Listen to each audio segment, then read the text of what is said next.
আজ আপনাদের সাথে এমন একটি বিব্রতকর মুহূর্তের কথা শেয়ার করব যেখানে আমি 2 সেকেন্ড আগেও বুঝতে পারিনি 2 সেকেন্ড পরে আমার সাথে কি হতে যাচ্ছে। ঘটনাটা ঘটেছে ঢাকা চট্টগ্রাম হাইওয়ের গৌরীপুর বাজারে। আমার বাইকের গতি ছিল 70 থেকে 80 কিলোমিটার পার আওয়ার। যেহেতু বাজার এরিয়া, সঙ্গত কারণে আমি আমার গতি কমিয়ে 50 থেকে 60 কিলোমিটার পার আওয়ারে নিয়ে আসি।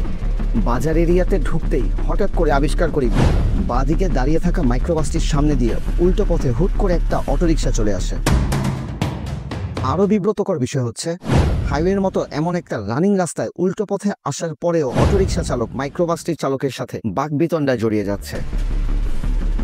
অবস্থা বেগতিক দেখে আমি সাথে সাথে গ্র্যাজুয়ালি ব্রেক প্রেস করতে থাকি এবং শেষ মুহূর্তে কাউন্টার স্টিয়ারিং করার প্রয়োজন হতে পারে বলে সাথে সাথে আমার রাইট সাইডের লুকিং গ্লাসে তাকাতেই দেখি আমার ব্লাইন্ড স্পটে একটি বাইক।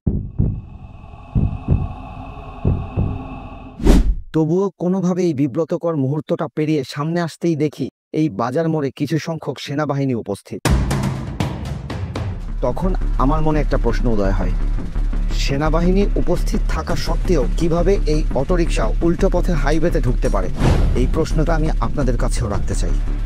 এমন হাজারো ভিডিও পাবেন সোশ্যাল মিডিয়াতে যেখানে বেপরোয়াভাবে অটোরিকশাগুলোর চলাচল লক্ষ্য করতে পারবেন। এগুলো বন্ধ হওয়া উচিত বলে আমি মনে করি। আপনাদের মতামতটাও জানতে চাই। আর যদি আমার ভিডিওটা ভালো লেগে থাকে তাহলে অবশ্যই একটা লাইক, একটা কমেন্ট অ্যান্ড সাবস্ক্রাইব করে পাশে থাকবেন। ধন্যবাদ।